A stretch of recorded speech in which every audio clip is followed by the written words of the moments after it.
The following is a Productions original series.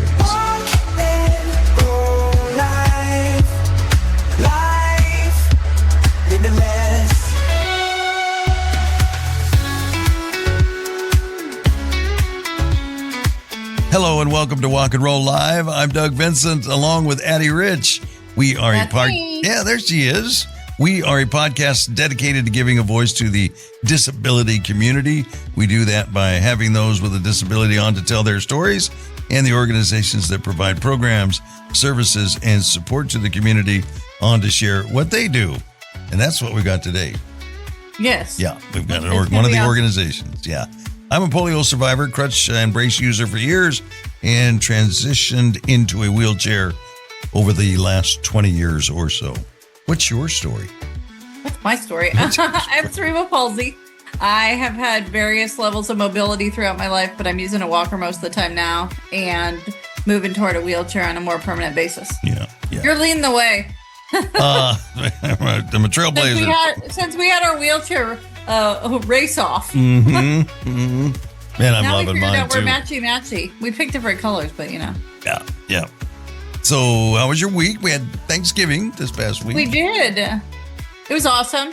A few extra days, work days off of work feels amazing. Yeah, and it was a surprise for you, right? You thought you were going to have to work Friday? I forgot that I was off. Well, I don't know if I forgot or I got overwhelmed in what I was doing, but I didn't realize we had Friday off too. So I was just excited about one day off to be off and eat. And then my coworker was like, I don't know why you're coming Friday. Nobody else is coming. So, bomb, I'll take it. So How about you? You work remotely. So, I mean, if you went to work, which is, I don't know where it is you have an office or whatever in your house. Yes. Yeah. Yes. So if you would have like worked a whole day if she hadn't said anything, or would you kind of notice that other people weren't responding? I would have been like, "Where's everybody?" And then I probably would have checked the calendar. But I mean, I'm just curious. I've worked at various throughout the years. I've worked at different employers, and they all have different standards of yes, that day is off, or no, that's not. I tend to find in corporate, it is off. My corporate jobs, but I worked for small fries. I worked for 24 years at a radio station. I worked evenings. I worked mornings. I worked middays on air shifts. I for a long period, I wasn't on the air at all, and I just did production. Nobody ever said when to come to work or when I was off. Yeah. Nobody. And all those shift changes. I just made up my own hours. And just being who I am. And I know you and me, we were always at work. I would just figure it out. Okay, I'm doing noon to 3 on the air. I'll come in at 8 and leave at 5, and in that, I'm doing other things. Every person that works at a radio station has 18 jobs. Just so you know, people always tell me, "God, that's a great job. You work 3 hours a day." No, not how. That's not how it goes, people. Sorry to burst your bubbles. Yeah. I mean, I think for us that are kind of type A workers, I naturally work and I enjoy it. Yeah. So I wasn't even bummed about having to work. I like not having to get up to an alarm clock. I'll still get up 10 minutes after maybe I have to be up, but the startle of the annoying noise there's something about not having to do that. Oh yeah.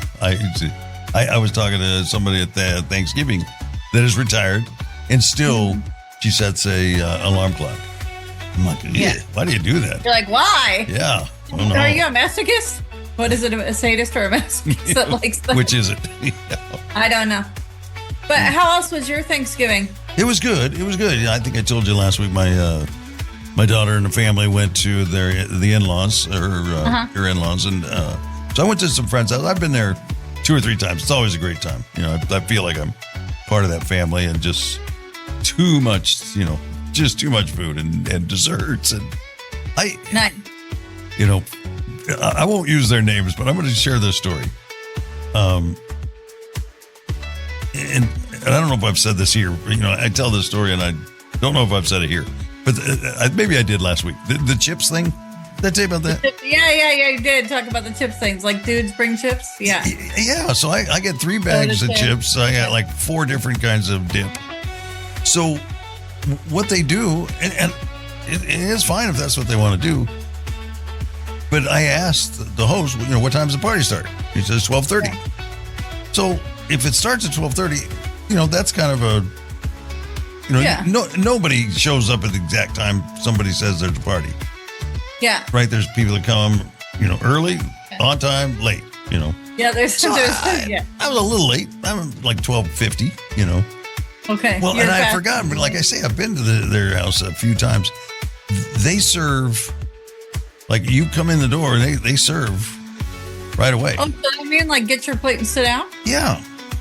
So, oh, wow. Which is fine, again. But you were late for dinner. I don't know. I got to ask them. I want to clarify because why did I get all the chips and dip? Nobody wanted anything to do with chips and dip after you've eaten an entire turkey dinner. Right. Hey, did you take your candy? Yes, that was a big hit. Was that a good hit? Yeah. Nice. See, so really what they wanted you to bring was the candy, but the chips and dip just had to hold the space of the age-old dude food. Well, they wanted to send me home with it, and I'm like, no, I got 2 more containers at home. I don't need all that. Nope, this is what you asked for. It's yours. So they said, no take-backs. They sent me home with potato chips, which I really can't eat because I'm not supposed to be eating that. Eating sodium, on my low sodium diet because I got a heart deal, all that good stuff. All right. Yeah. No, it sucks. So that's my Thanksgiving story. But God, I love them. They're just great people. That's so nice. Yeah. Also, we shouldn't go without mentioning our 100th episode. I know, 100 episodes. Yeah. This is Doug's dedication. I'm the latecomer to the vibe, and I'm super happy to be here, but you have put countless hours and beautiful people that have met with you and talked for 100 episodes. Yeah. So I definitely want to thank Eric Aguilar. Yes, Eric. He was here with us for so long, and he'll be back. I say he's still here in spirit. It's not like he's here. Yeah, he's here. Absolutely. He's waiting in the wing for his moment. Yeah, so I was surprised. The platform that I published them on sent me an email and saying congratulations on your 100th episode. I'm like, wow. Right, you're doing something you love. It's hard to believe, almost. 100 sounds like a pretty big number for what I feel like I've put out there. 52 weeks in a year, mm-hmm. So if you're doing it every week, that's crazy. You've almost done it 2 years. Yeah, and it's gone by in a snap, I tell you.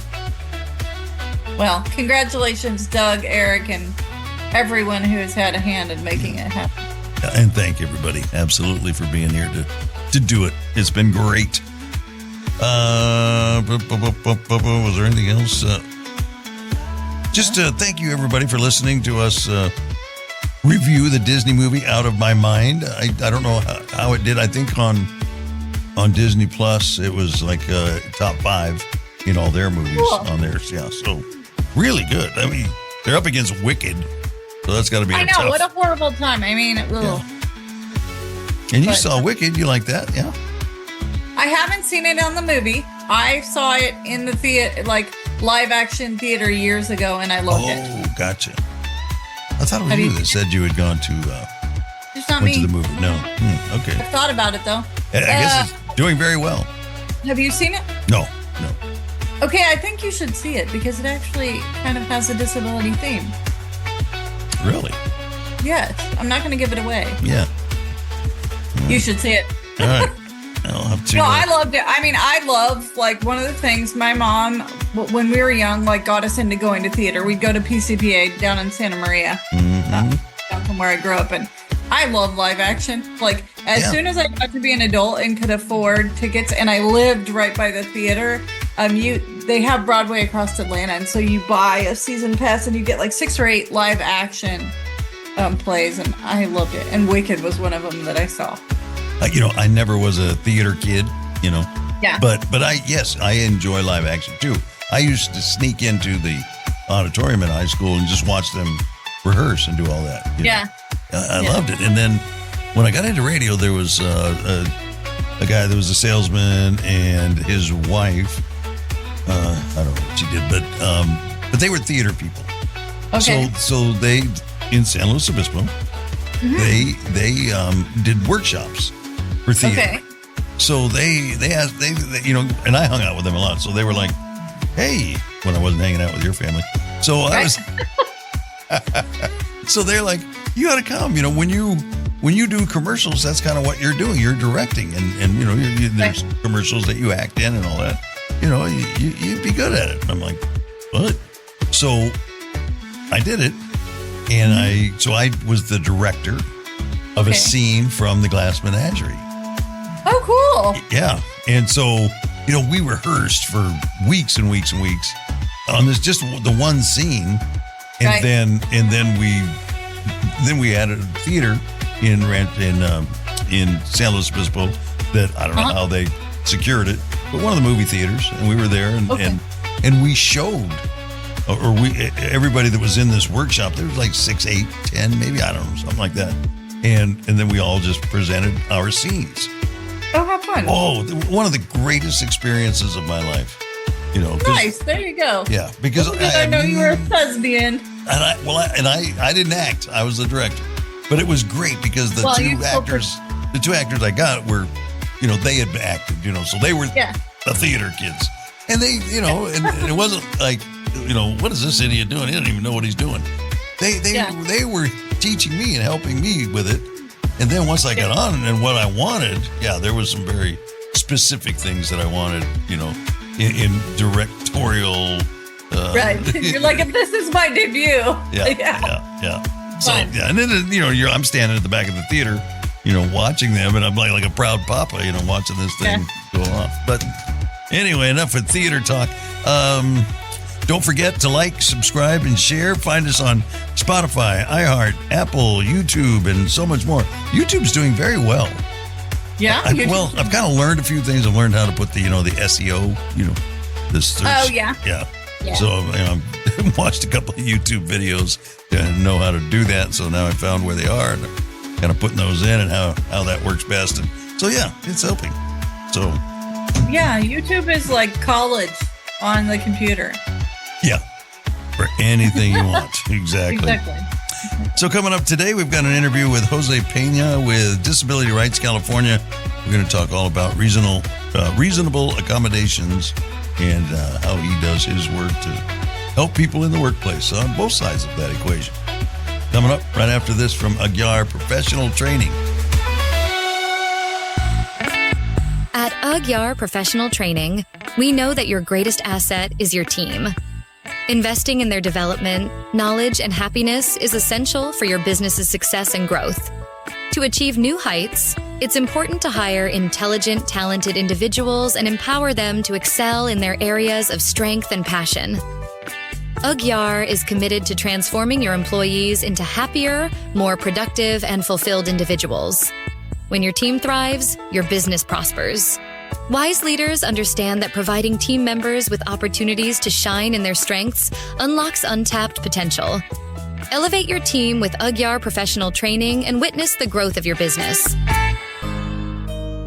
You're listening to Walk and Roll Live Disability Stories.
Welcome back to Walk and Roll Live. I'm Doug Vincent along with Addie Rich.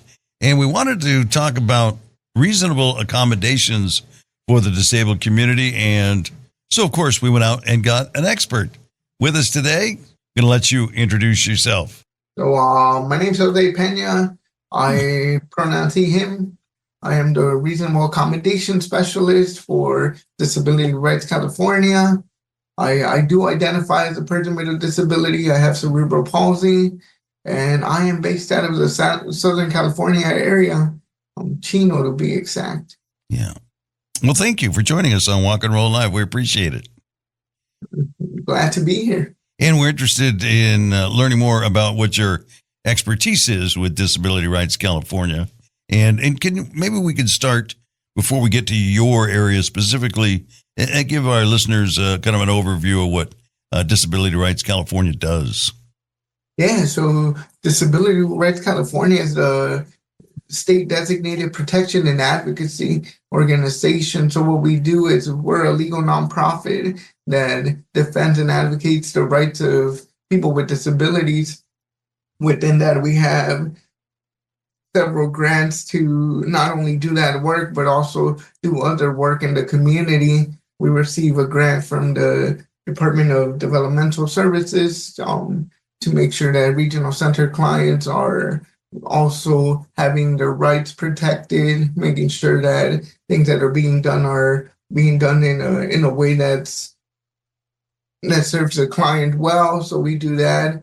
That's another part of what we do as an organization. We have the clients of patient rights, where we go into state hospitals and make sure that the people there also have their rights being met. So just a lot of protection. And I think one of the ways that as an organization is we also want to be more involved with furthering the rights, and not only protecting, but making sure that we're also furthering the rights of the community, making sure that we're out there and that we're making ourselves more visible to the people that need our services. Yeah. So I know your expertise is in creating a reasonable accommodations environment in the workplace, and you want a friendly workplace towards the disability community, right? So I imagine a lot of that is taken care of in infrastructure. You know, we've got ADA now. When we build buildings, doorways are wide enough, hallways are wide enough, all of those things. So where do you find yourself, in the battle, if you will, at this point?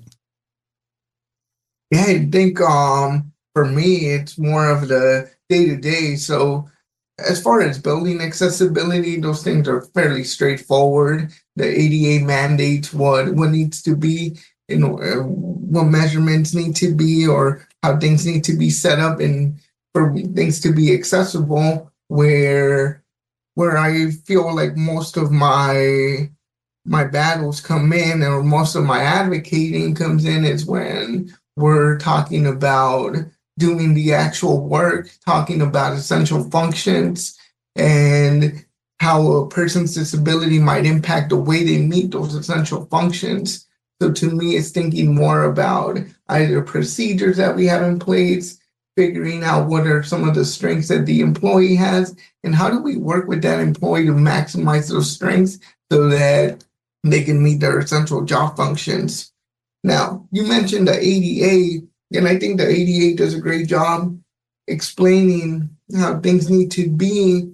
But when it comes to a reasonable accommodation, I feel like that's where the ADA doesn't give as much direction as other piece of legislation. I'll take the Family Medical Leave Act, for example, FMLA. FMLA is very straightforward as a law to who could go out on a leave, and it tells you exact dates, exact amount of hours that someone needs to work in order for them to be eligible to qualify for a leave. The ADA doesn't quite do this for reasonable accommodations. For reasonable accommodations, it uses words as reasonable, undue hardship, and that really leaves it up to the employee and the employer to figure it out. And the undue hardship comes in for the employer, or? For the Right. employer, Yeah. correct. Okay. So that'll be if a accommodation needs to be denied, ADA does explain what are some of those conditions that an employer, if those conditions are met by the employer, then that would cause an undue hardship. And I could get into that a bit more. But ADA is very broad when it comes to reasonable accommodations and vague. It really leaves it open to the interactive process. And then the interactive process is just a conversation, dialogue between the employee and the employer to talk about what are some of those needs that or those accommodations that must be put into place so that the employee could ultimately do their job. So a lot of that is figured out through the interactive process, but the ADA doesn't necessarily tell you what to do in the interactive process. And Do you feel like that, Jose, is a good strategy to leave it a little bit more vague, where the conversation from each situation to each situation, you kind of feel it out and feel what the company can bear and what what we can do for the person who's accommodating or getting an accommodation with a disability. Yeah, I think so. I think Vegas is better in this point. It does make the job a bit more complicated, and it does make it a bit more complicated as you go through the interactive process, because a lot of it really does depend on that interactive process.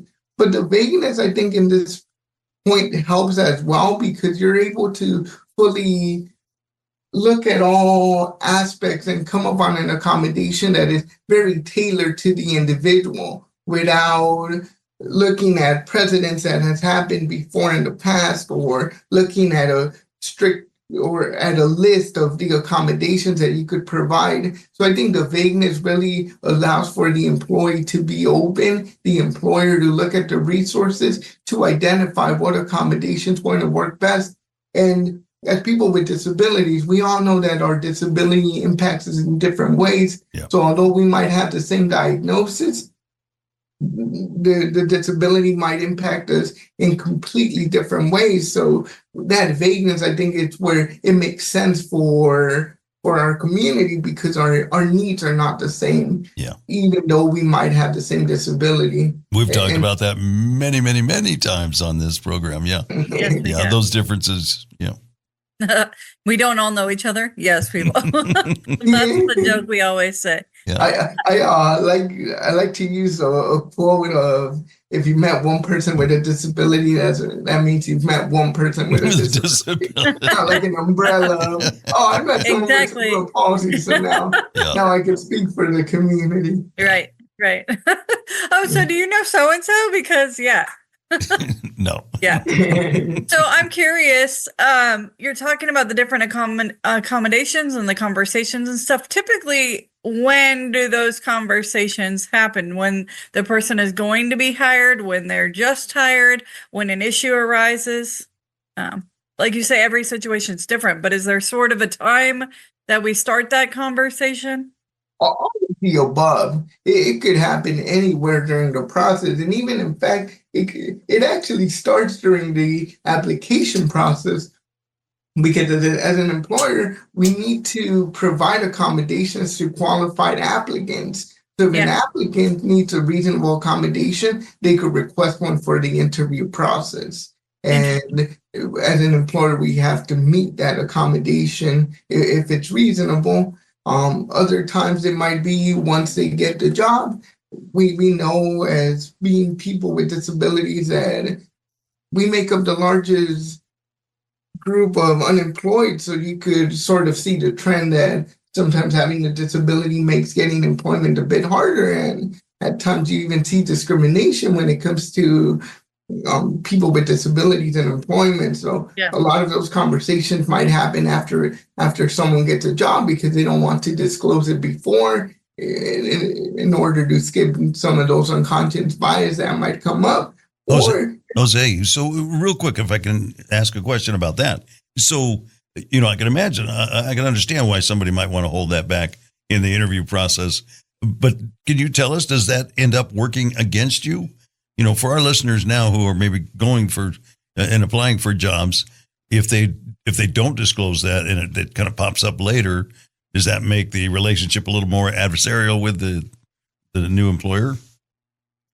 No. I think for me, it really just revolves around, I guess maybe the employer might see it a different way than I do. I come with a very disability strong, I come from an independent living center background, so I have a very strong disability justice mentality. Other employers might see it that way, but I think a lot of it comes with transparency as to why sometimes we withhold that information because we don't want to set ourselves apart. And if that's what it comes down to from one or the other applicant, it might sway it one way or another. But what I like to tell, especially the youth, as we're doing a lot of work with youth to empower the youth, is to take that disability as another strength that you have. You have this lived experience that you've gained because of your disability and perspectives that you bring to the table because you have this disability, and using your disability as a strength and how it's going to help the employer with their bottom line, whether it's a nonprofit, whether it's a private employer, always seeking what is it that the employer is trying to do and how can my disability help. So I think in those situations is using disability as another strength that you have and something else that you bring to the table. Yeah, that's one of the things Addie and I talk and I was going to say, I think that's a super powerful thing is like resilience and creativity and all those things that like problem solving. We problem solve every day. We just trying deal to in many deal with communities without it doesn't. We don't get as what do you call it, phased, because we're always like kind of accommodating the world. Yeah, absolutely.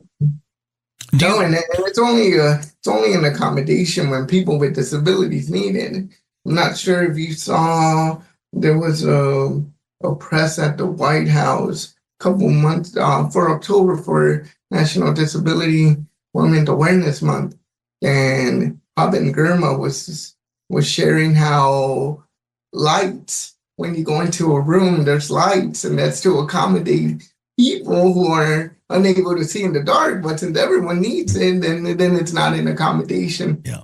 But if it was for people with disabilities, then it'd be an accommodation. So that's the thing I always think about. So many of the accommodations, yes, I'm making the quotes, work for everybody.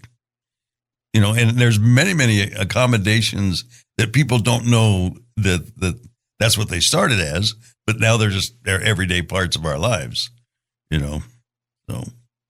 Yeah, no, I mean, curve cuts, for example, help more than just expect mothers who are using strollers, bicycles. Just there's many usage. Yeah. I heard the other day that's how the electric toothbrush came to be. Oh. It was an accommodation for somebody who couldn't brush their teeth. So, wow. Okay.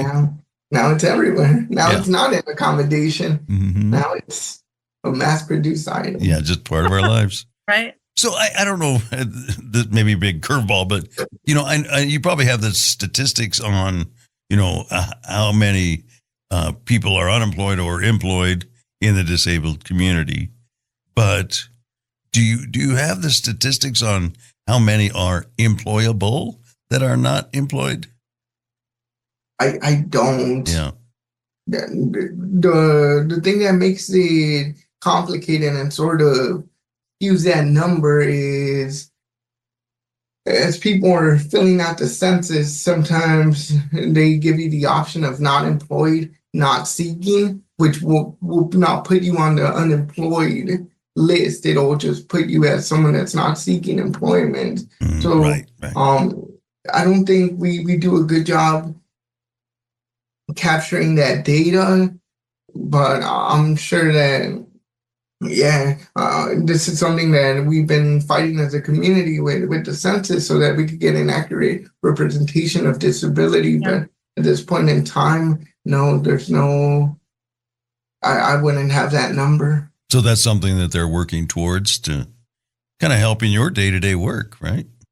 Yeah. Yeah. Part of the 2020 census, I remember I was still with the Independent Living Center in Orange County called down McIntosh, and we were having talk with the Census Bureau as a community, to speak about the need to collect information around disability so that we could have more accurate numbers. And that's still an ongoing conversation. At that point, I think things were already getting printed and ready to go, but I do hope that as we start ramping up for 2030, we really start capturing more information that could really paint the picture that's out there.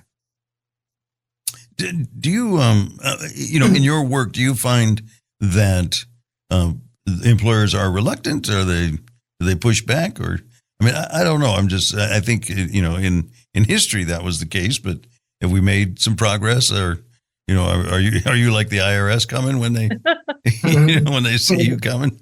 They're like, no. So for me, I'm just to clarify, I'm much more internal with my work. Gotcha. So what I do is I serve the employees of Disability Rights California who need a reasonable accommodation. We also have other parts of Disability Rights California that does more of an outer outreach and more of letting our clients know about their rights as people with disabilities when it comes to employment.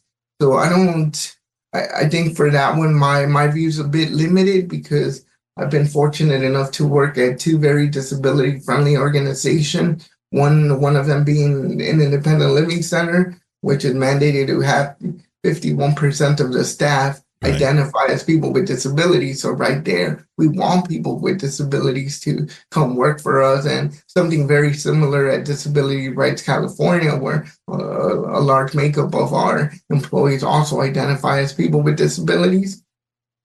As far as employers, I think times are changing, and now disability is becoming much more prominent than it was early on. And I think with access to the internet and a lot of the work that Department of Rehabilitation is doing, a lot of work that we're doing, we're really showing the value of having people with disabilities as part of your employees, as part of your workforce, and even talking about the price of reasonable accommodations. Most accommodations could be done for a couple $100. It doesn't even get into the thousands. Sometimes it's more of just changing the way you've been doing things to make it accessible for people with disability. So sometimes they don't even have a monetary value, or a monetary expense. The monetary value would be that you do get a great employee, that you don't have to go through the search anymore. You could accommodate someone that's already working for you, and now you're saving money on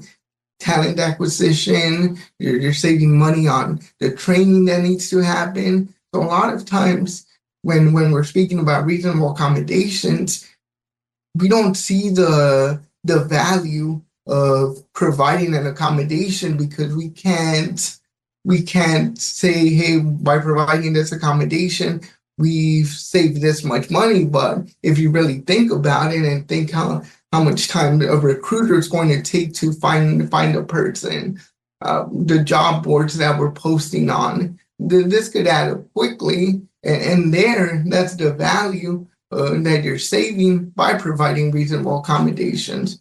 And like I said, the accommodation cost could be either a couple hundred to nothing, just reevaluating the way we do things.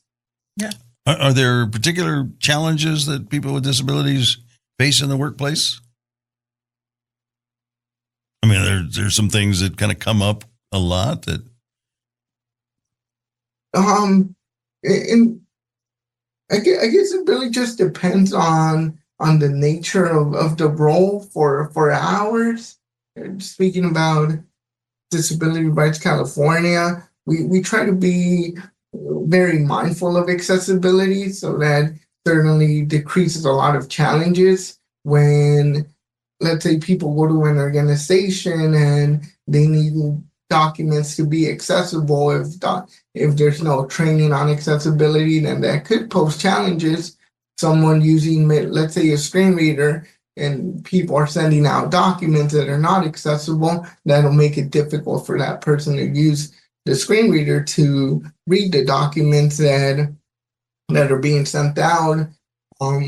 So it really just, I think this is where the interactive process is really important, because you get to identify what that person needs, what are some of the challenges, and also looking internally, do we have to do it this certain way? Can we do it a different way to make it more accessible? And all of that would happen through the interactive process. So I guess challenges, it would vary by industry, and then just making sure that once you're doing this interactive process, that it's actually a two-way street where you're listening to the employee and also recognizing that the person you're speaking with, the employee, has all this lived experience and might have a solution themselves as to what might work. So it's really listening, making sure that we're also doing our due diligence by doing research, seeing what could change, what really needs to stay the way it is, and identify how we could accommodate someone.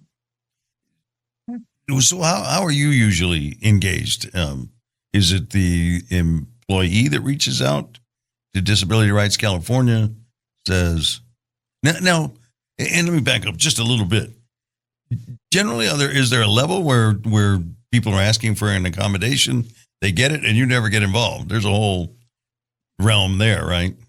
Yeah. And actually, that before I started, that's how a lot of things were happening, through like the manager employee having a conversation, and then that becomes a reasonable accommodation. Typically, I do like to be involved, even though it's something that maybe the manager and the employee could work out. That way we could at least have that accommodation on file. We're aware of it in case there's any changes that happen. Let's say that employee moves to a different department. We want that accommodation to follow them through their employment, and we might have to, again, go through the interactive process to make sure that the accommodation that we put in place also works in the place they're moving to.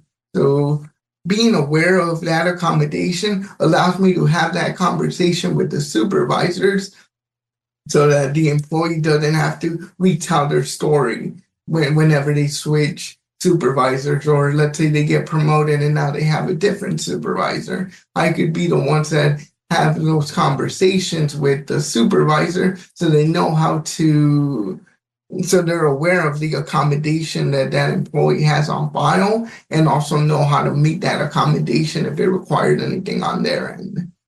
So do you work a lot with HR in companies? Yeah, so right? my role is actually part of HR, but I focus specifically on reasonable accommodations. And things that we've done since I came on to DRC last year was making sure that people know about reasonable accommodations, because they might either supervise someone with a reasonable accommodation or they might need an accommodation. Plus, we also want to be a model employer for people with disabilities, and we certainly look to hire people with disabilities. So we put reasonable accommodations everywhere during new hire orientation. We're speaking about reasonable accommodations. That way people understand that reasonable accommodations are part of the culture of DRC, not something that people are going to be seen as something else other than a reasonable accommodation, and making sure that as a culture within DRC, we're encouraging people to seek out reasonable accommodations if they need one. And you had mentioned about the process, and I started with reasonable accommodations, started with applicants, but the reasonable accommodation could be started by either the employee at any time during their employment, could even be started by the supervisor. I'll give you an example. Let's say you're supervising someone, and they've you've seen them work throughout the whole time you supervise them, and all of a sudden you start noticing changes as maybe they're showing up too late. Maybe they're showing up to work a bit late, something that hasn't happened before. And this could be something that alarms you, like, oh, I've never had this issue with this person. You could bring that up as part of the conversation of, hey, I've noticed that you've been coming in a bit late. Is there something that's going on? And you could even bring up reasonable accommodations without, in a natural way, to say, hey, if this is anything disability related, there could also be reasonable accommodations that could help you. And that way you sort of bring this up as a supervisor and not wait to the employee, till there's performance issues or till the employee reaches out. So if you start seeing a change in the way the person you supervise is working, you could have this conversation. And as an organization, we also wanted to make sure that people could reach out to either me or their supervisor in order for that conversation to feel in order for them to be able to reach out in a way that works for them. So we have a form that an employee could reach out, but if maybe filling out that form is not the best way, I tell people that they could give me a call, they could send me a message through Teams, they could send me an email. We also tell people that they don't need a doctor's note from the get-go. There's that one. I talked with the HR director to sort of give them a glimpse of the way the disability community and the medical model don't always line up eye to eye, and just how do we make this more equitable? And so a lot of what needs to happen comes out of that interactive process, and then we go into the interactive process. From there, we'll identify if there's a doctor's note that's needed, if the request is reasonable, it makes sense, it could be tied back to the disability. We might not even need a doctor's note. That could be something that we could just provide. And I think if more employers looked at it that way, what's this request? Do we need to make someone jump through hoops in order to get a doctor's note? How could we make this process more equitable? And I think really looking at what the employee's requesting, seeing if that's something that could be provided, and approaching it that way, I think it would make more people feel more comfortable with the process of requesting accommodations. It sounds like there would be value in that, to keep it more simple, keep it within the company, and just work it out. Yeah, and it sounds like really it's a resource for both sides of this conversation. Yeah, I kind of came into this thinking it's disability. The person with a disability has somebody that kind of an advocate for them, but it's really a great resource for either side. Right. Yeah. There's also for employers, and there's especially smaller employers, there's also tax incentives and tax advantages provided by the state and federal government that would help you with some of those cost of accommodations. Or if you needed to retrofit your building, there's some grants that could help you pay for that cost, so that you're not in this by yourself. Because for us, I have to recognize that I work for an organization that protects and advocates for the rights of people with disabilities. So we're a bit more flexible with accommodations. And as we're writing our budget, we're mindful that as we seek to hire more people with disabilities, our reasonable accommodation budget also needs to reflect that.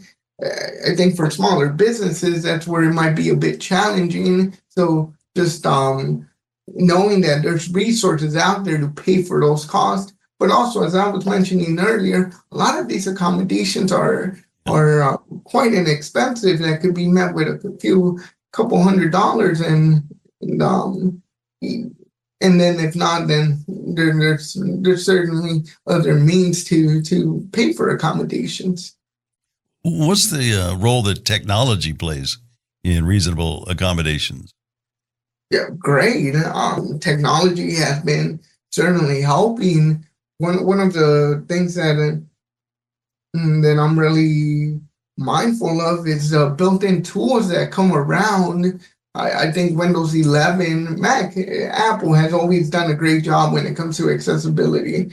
I can't say enough good things about Apple and their accessibility that's built into all their system, whether it's an iPad, a phone, a computer. They do a great job, including their accessibility within, where if someone purchased a computer and it's an Apple computer, let's say someone that's blind or has low vision, they'll a lot of times they'll just use what's in their voiceover. Windows was lacking in that regard, where Windows built-in accessibility wasn't as strong. But with Windows 11, I have noticed that there's a lot of built-in accessibility that really helps, especially in the workforce, because we use mainly a computer to get our work done.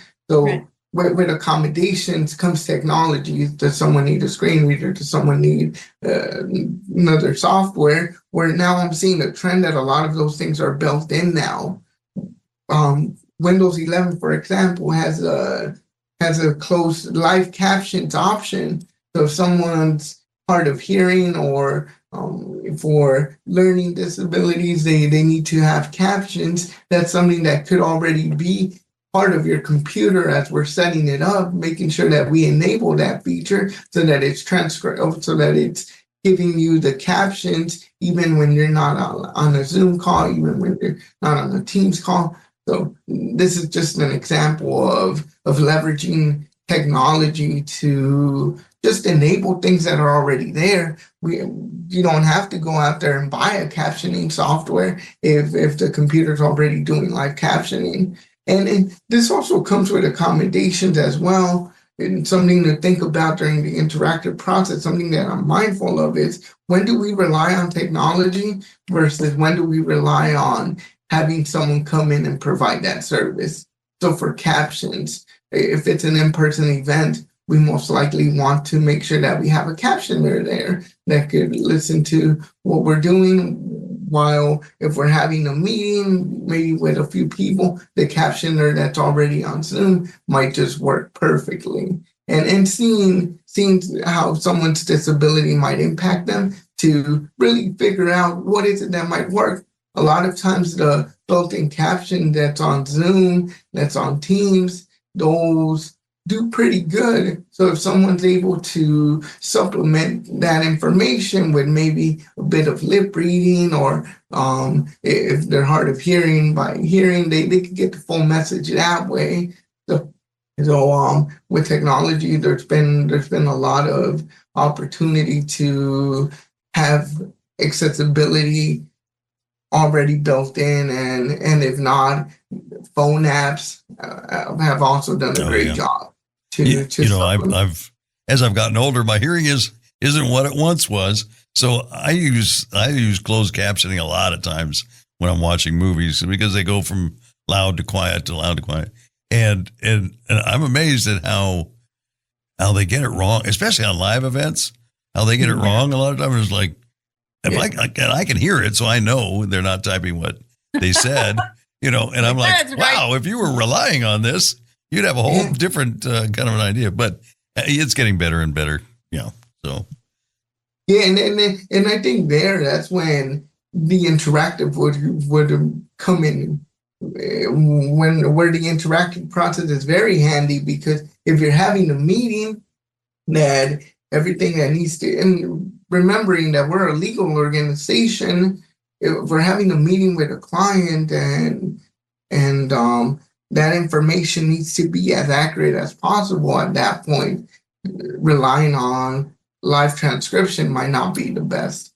Hiring someone to do that work is ultimately what might work best, and making sure that as you're going through a reasonable accommodation, if that was the reasonable accommodation, make sure that you include some parameters of maybe using live transcription would work during these settings, under these settings, and you would want to do this reasonable accommodation.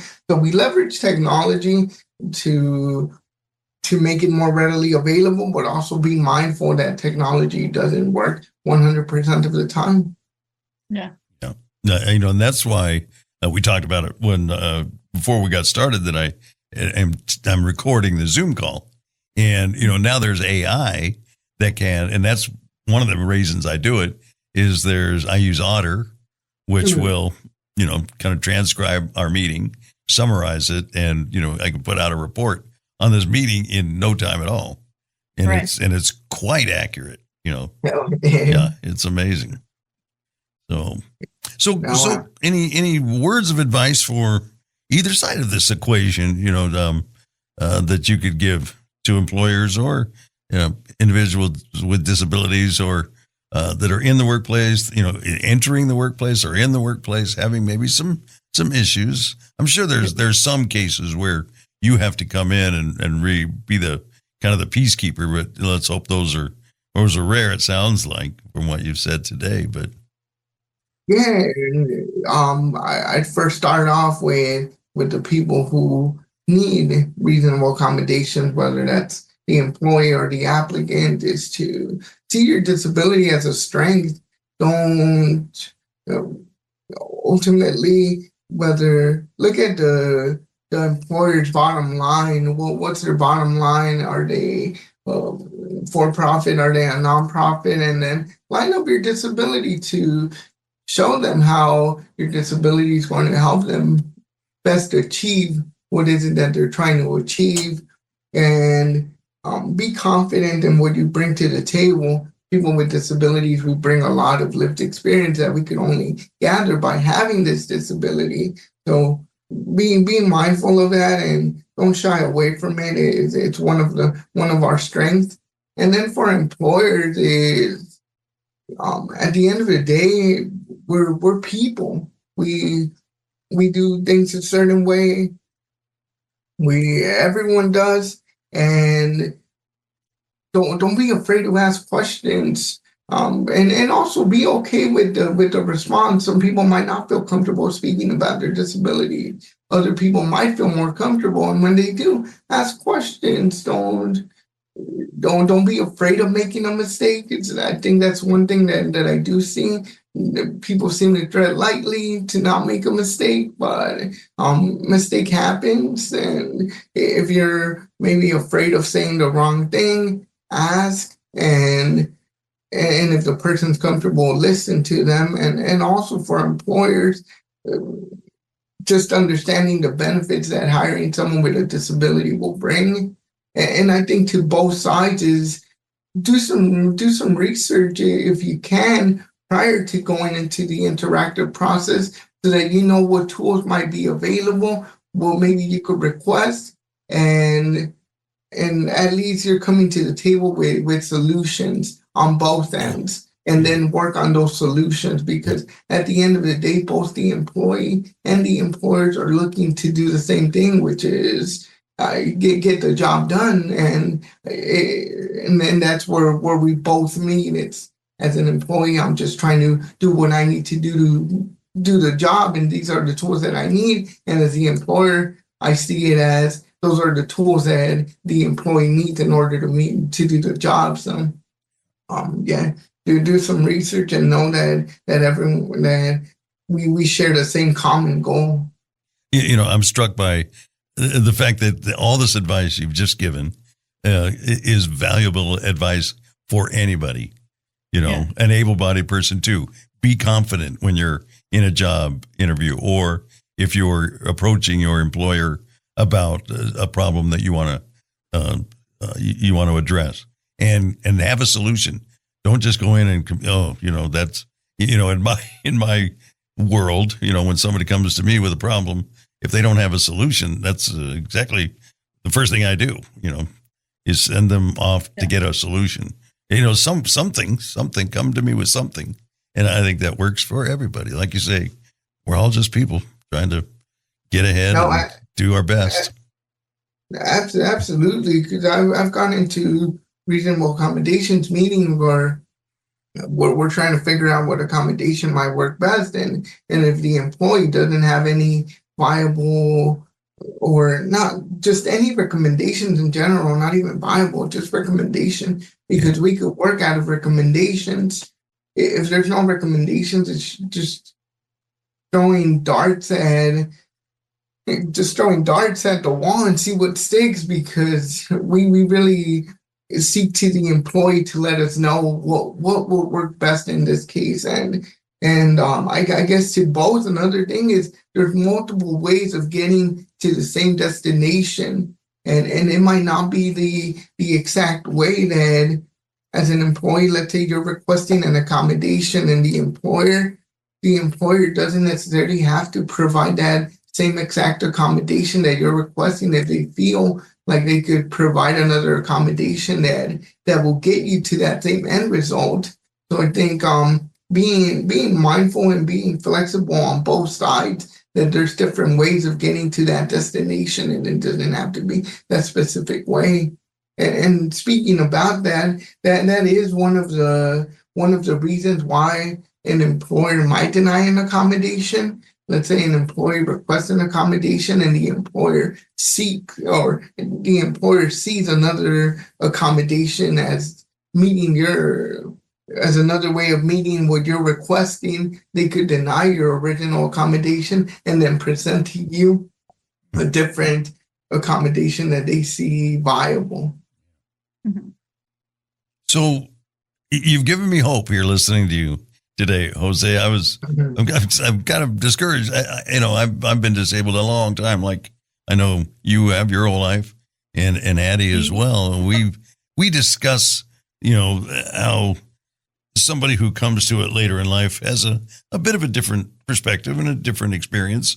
But I was in school in the 60s, and there was no ADA. There was none of this, and we just relied on each other to figure these things out, whether it was with my teachers or my friends in school. We would do workarounds, and we've talked about them here on the program. And I get to this point in life, and I'm wondering, why haven't we solved all these problems already? But it right. Sounds like it's not as much of a challenge as I kind of had in my head coming in here. So yeah, it sounds like the conversation was really where it all starts. And the conversation sounds like it's very robust, and you're solving a lot of things before it gets any worse. Yeah, no, and I sometimes think about that. Like, what's our next step as a community to become just more prominent? And I think that comes with making sure that disability history gets taught in school as well.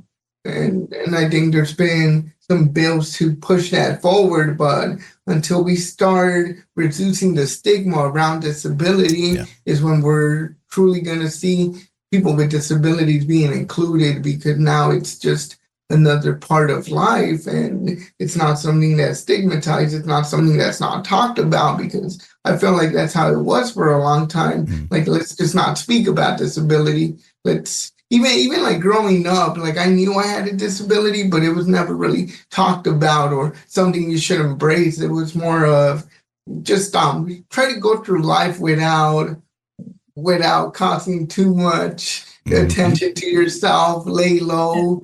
And I feel like that's sort of what we did. It's like try to show yourself as a person, and then maybe not show your disability identity as much. But I'm now thinking about it, I think it should be different. I think we should be speaking about our disabilities, because these are where connections are being made. This is where we destigmatize disability. And as people, if we start off in school, as people grow up, you don't know where they end up in their later life. And they could be someone that's a recruiter, they could be a CEO, and now they don't have the same feelings towards disability. It's not this unknown topic that they've never heard. It's something that they have been speaking about, something that they're comfortable with, and now the stigma around disability is demystified. It's not this big unknown.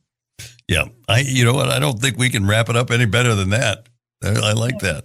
I like that closing argument. Very good. So let us know, before we let you out of here, where can people get a hold of you? Your website is on our resource page, Disability Rights California. But if you want to give your email or phone number where they can call you, whatever you're comfortable with. Yeah, certainly. I'm on most social media, so you can find me under LinkedIn. Find my name, Jose Peña.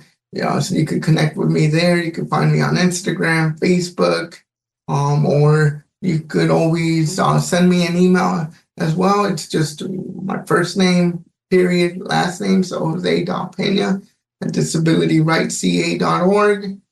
And yeah, social media is pretty good too. LinkedIn, I like to post different things that are happening in the disability community and the HR world. So yeah, good place to follow, to be in touch, and a lot of reposting. All right. Well, thank you very much. We appreciate you taking time and coming and joining us on Walk and Roll Live. Thank you. Hey, thank you, Doug. Thank you. Thank you, Addie. It was a pleasure. Each week on Walk and Roll Live, we share honest and open stories of people loving with a disability. Came out of my shower. I slid on a puddle of water and flew up. I don't know, my legs went up higher than my head, landed on the beam of the shower, lost all sensation in my legs. Within like a second, I knew I was paralyzed without knowing I was paralyzed. Join us weekly for another powerful episode. Walk and Roll Live wherever you get your podcasts. Life Limitless. Subscribe now.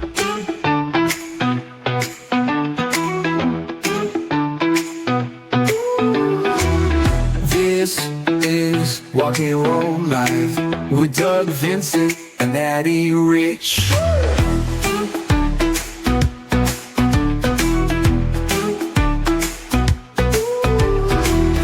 This is Walk and Roll Live with Doug Vincent and Addie Rich. I think that was so interesting to just find out how accommodations can be so different. It doesn't have to be a specific like big equipment that you buy, Yeah. but it can be just like a mindset shift. So I think it's super cool that we were able to talk to Jose and learn more about what does that mean and how does that look, and who can help you get it. No, and who can help you get it. Yeah. Because that's definitely, like, in him speaking, I had a job where once they promoted me, I had to do a lot more physical stuff that I couldn't do because I didn't have the dexterity. Mm-hmm. And so we kind of had to try some different accommodations and then realize, like, maybe it isn't the best fit for me because even the accommodations don't help. But there wasn't somebody like Jose to say, hey. Yeah. And I know that even though I had been at that company like 2.5, almost 3 years, there were uncomfortable moments trying to figure out, how do I bring this up? Would have been nice to have a Jose. I would have loved to have a Jose. Yeah. Well, like I said in there, very encouraging that, that the conversations aren't that difficult, and sound like the vast majority of accommodations are resolved fairly easily. I'm thinking there's, legal actions and all of that stuff. So that's good to know. That is good to know. And, like we talk about all the time here, there's this, there are so many different kinds of accommodations that people need, because we're all so different, even within diagnosis. Yeah. Right. So totally. No 2 days alike at that job, probably, right? For sure. All right. Well, thank you very much, Jose, for coming on. We appreciate that. Possibilities annual dinner is this Sunday night.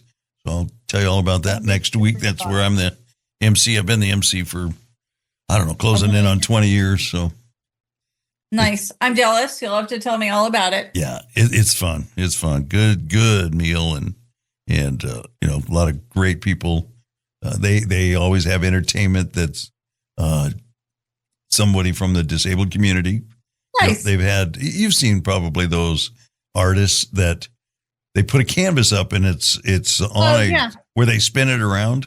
Yes. And they paint it within, 10, maybe 15 minutes. And most of the time you can't tell what it is. And then by the time it's done, it's like amazing. So you're like, whoa. I remember, and we'll all sit here envious and wait on your report. Right on.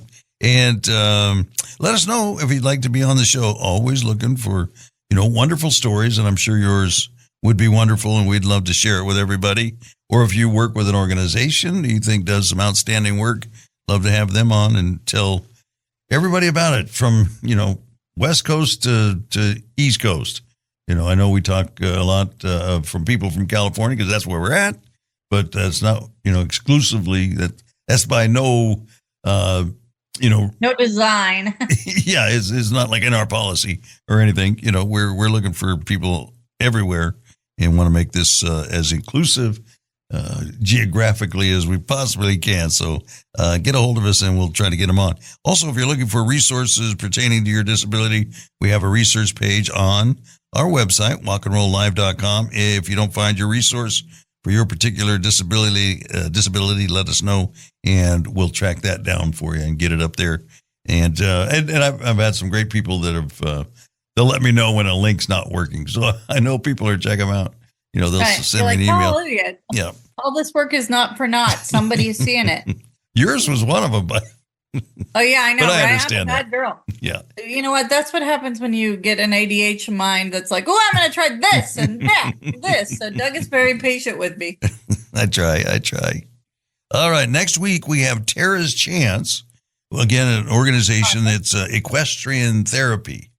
And cool. I'm looking forward to this because I've heard, you know, of many different organizations that do this. And evidently, there's just something about somebody on a horse that has these magical therapeutic value to them. So yeah, I did it when I was young. Yeah. Yes, I loved it. Rancho de los Animales. Beth, I heard you're still alive. So amazing. Good. So can you articulate why? What it brings? I mean, I think it's the connection. The animals are just so sweet. And like, Yeah. I think for a lot of people who have like differences, like, I don't know how to say a horse understands, but a horse understands. There's something about the flow of how they live and breathe and work. And it's calming. Like for kids that definitely have challenges to communicate or whatever. And with Rancho, you had to like help care for your horse and you did different things. So you create kind of a symbiosis. Like you like get a bond. relationship. Yeah. Right? Almost Yeah. like having a dog, but it's a big dog. You're Yeah. trusting that dog with you riding it and it's trusting you to not be a jerk when you're riding it. Like, I mean, it was tremendous. And we did parades and horse shows and all kinds of stuff. So I think that you get responsibility too. And Yeah. typically they have really awesome handler people, which I'll be so excited to talk about because those people are dedicating themselves also in a bigger way to really be the one that's kind of in control when we can be. I'm just going to take next week off. I'll let you do the interview. How's that? I'm so excited. Yeah, right? I'll be the talker next week. Oh, very good. All right. Well, thank you, everybody, for listening. I'm your host, Doug Vincent, with Addie Rich from the Aguiar Professional Training Studio. This has been Walk and Roll Live, Disability Stories, Life Limitless. Walk and roll life. Life's the best. Walk and roll life. Life limitless.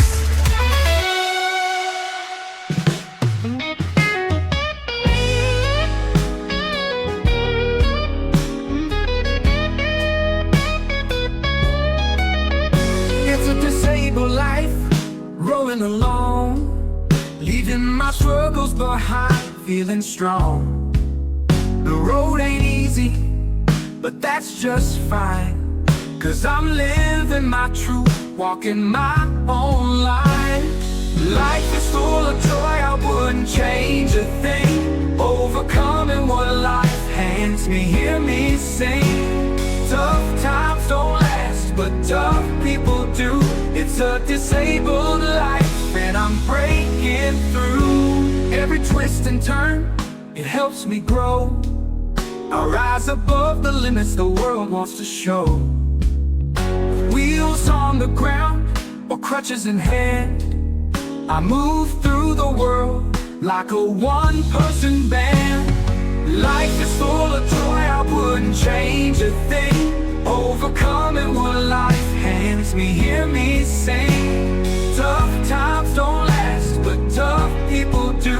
It's a disabled life, and I'm breaking through.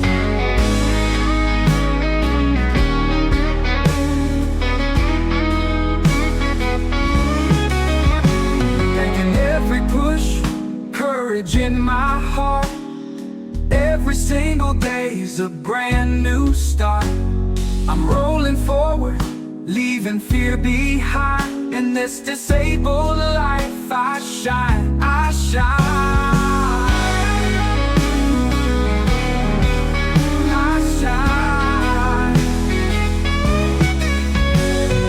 Life is full of joy, I wouldn't change a thing. Overcoming what life hands me, hear me sing.